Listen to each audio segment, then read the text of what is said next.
이사철이 되면 많은 분들이 이사를 계획하시고 이동을 하시게 됩니다.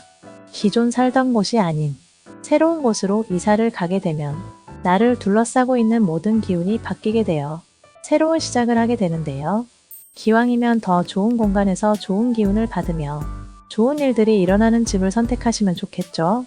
오늘은 이사갈 집을 보러 갔을 때 좋은 집을 고르는 방법에 대해 알려드리려고 합니다. 좋은 집을 고르는 법 첫 번째, 자신의 기감을 키워라. 실제로 제가 손님을 모시고 집을 보러 가면 감으로 선택하는 분들을 볼 수 있어요. 중개사인 제가 볼 때 가장 좋은 집 같아서 설명을 드리더라도 그것은 별 관심을 안 가지시고 특정 세대에 들어가셨을 때 안정감을 느끼시거나 마음이 동요되는 분들이 정말 많으십니다. 이는 종전에 집을 많이 봐보셨던 분들께 더 많이 나타나는 현상인데요. 처음 집을 보시는 분들께서는 모든 것이 생소하기 때문에 새로운 것을 접하면서 인지를 하는데 시간이 필요하죠. 각자 집의 차이점에서 장단점을 구분해내어 최대한 합리적 선택을 하려는 이성적인 모습이 강합니다. 그렇기 때문에 그 집에서 어떤 길을 내뿜고 있는지 알아차리기 어렵습니다. 따라서 주변의 이야기에 솔깃할 수밖에 없어요. 나와 정말 맞는 집인지 아닌지 구별해 내기가 쉽지 않다는 말씀입니다. 하지만 집을 많이 보셨던 분들은 집에 들어서자마자 그 집에서 느껴지는 느낌만으로 이 집이 내 집인지 아닌지 아는 분들이 있어요. 이런 분들께는 특별한 설명을 드리지 않아도 본인의 기감으로 집 주변을 살펴보시며 집안의 화초라든지 키우는 동물들을 보면서 터에서 주는 느낌을 최대한 느껴보십니다. 터가 아무리 좋더라도 사실 나와 맞지 않으면 실제 내가 들어가 살더라도 이루을 수가 없거든요. 내가 주인이 된다는 마음을 가졌을 때 그 기감이 온화하고 안정적으로 전달되면서 그곳에 마음이 빨려 들어가 선택을 하게 되는 거죠. 기감이 와닿지 않는 곳은 나와 인연이 아니기 때문에 억지로 선택했을 때에는 사는 동안 계속 부딪힐 수 있기 때문에 신중하게 선택해야 합니다. 중개에 있어서도 이러한 부분을 고려하여 충분한 상담을 진행한 후 그에 맞는 집을 소개해드리고 있습니다. 그렇기 때문에 손님에 따라 보여드리는 집이 모두 다른 것이죠. 좋은 집을 고르는 법 둘째, 마당에 큰 바위를 두지 마라. 간혹 어떤 주택에 보면 마당 한쪽에 큰 바위돌, 축대를 만들어 화단으로 조경을 해놓는 곳을 볼 수 있는데요.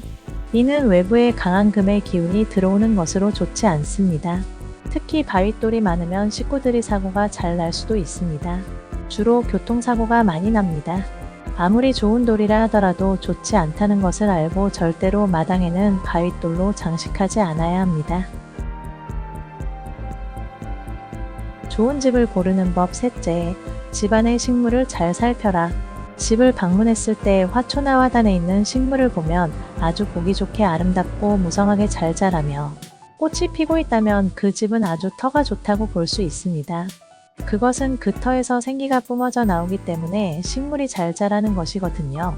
그러한 집에 사는 사람들 역시 그 생기로 인해 건강하게 되고 건강하니까 또 좋은 지혜로 인해 하는 일도 잘 되고 자녀들도 출세하기 쉽습니다. 반대로 식물과 난초나 화초들이 누렇게 잎이 뜨고 잎이 시들고 보기 좋지 않은 현상이 있을 때는 그 집이 나쁜 기운이 있어 생기가 없다고 볼 수도 있습니다. 그 집에는 명당 기운이 없으므로 그 식물을 보고도 그 집 터가 좋고 나쁜 걸 알 수 있답니다. 좋은 집을 고르는 법 넷째, 물은 동쪽으로 흘러야 한다. 집안에서 나오는 물에는 하수도 있고 비가 오면 우수도 있습니다. 이러한 집에서 빠져나가는 물의 위치를 동쪽으로 해놓아야 좋습니다.